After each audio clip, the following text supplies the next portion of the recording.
Hello and welcome to this lesson. And in this lesson, we're talking about habits. What are habits? Habits are the small decisions you make and the actions you perform every day. They are small decisions that you make, and they are the actions that you perform every day. Your life today is essentially the sum of all your habits. How you are in shape, how out of shape you are, the things you do, the way you speak, everything, your life today is a sum total of all your habits. So how are habits formed? According to psychologists, they say habits form when new behaviors become automatic and they are done with minimum conscious awareness. The first time, if you drive a car, the first time you drove a car, it was difficult. You probably were paying attention to everything. Your brain was responding to the emotions your body has felt. You are just thinking, oh, I'm holding on to the steering. You're almost entering into the windscreen.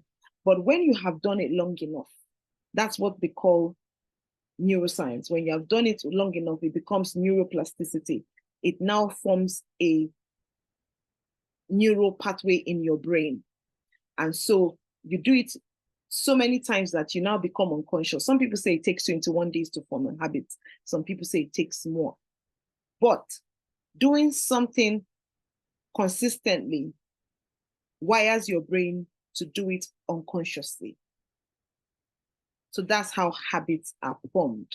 What are filters? These are experiences from three different sources. They are from your environment, they're from your upbringing, and from your personal experiences. And our filters affect our habits. Habits can be healthy or they can be unhealthy. Habits can be empowering or they can be disempowering. Healthy, empowering, unhealthy, disempowering. Now, I want you to list out your empowering habits. List out 5 empowering habits that you have.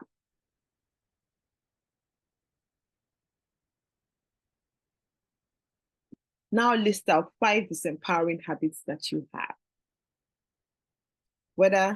Now this is listing out disempowering or unhealthy habits. Do you wake up in the middle of the night to go and steal chocolate from the fridge? Are you constantly smoking? Are you constantly drinking? Are you constantly watching pornography? List out your disempowering habits. Motivation gets you started. Habits is what keeps you going. So how do you know this?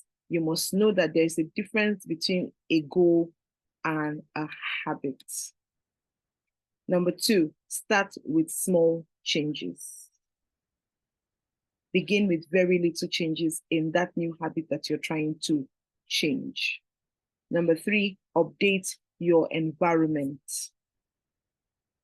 Number 4, tie new habits to other activities.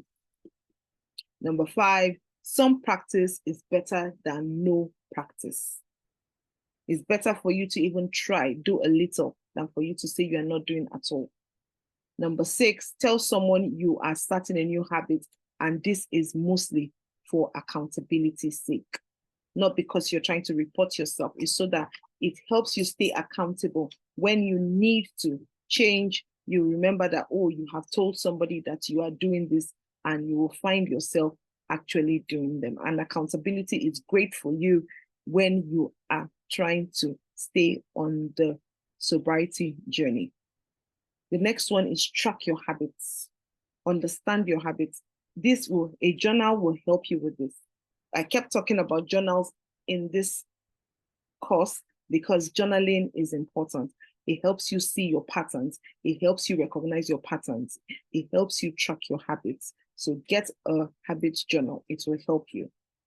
Another way to build a new habit is celebrate your successes. When you see how well you have done, it will keep you doing it and help you to learn a new empowering habits. Developing new habits is an important part of working towards long-term goals.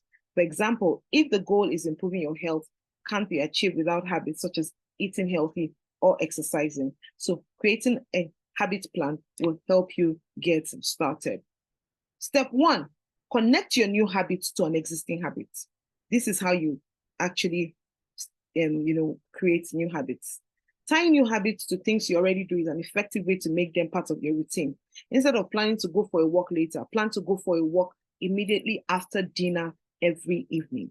So what you should be writing in your habits journal is, after eating, I will take a walk. So after the existing habits, you will, example, I will go for a walk right after dinner every evening. Number 2, reward your successes. He may look like he's drinking a glass of wine, and it could also be fruit juice. So when you're successful, treat yourself to a small reward, and an empowering reward, please.